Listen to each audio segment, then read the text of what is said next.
கச்சத்தீவு பிரச்சனையிலே இன்றைக்கு திமுக அரசுக்கு தகுதி இருக்கிறதா என்ற கேள்வியை தகுதியோடு கேட்டிருக்கிறார்கள் என்பதுதான் தமிழ்நாட்டு மக்களுடைய எண்ணமாக இருக்கிறது.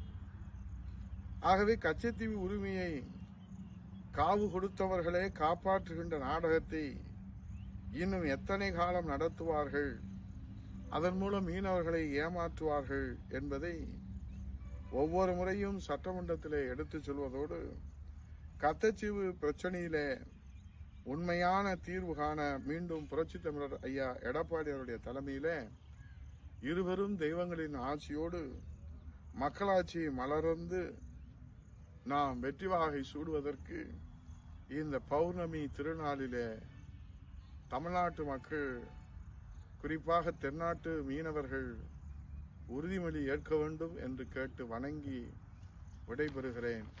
நன்றி, வணக்கம்.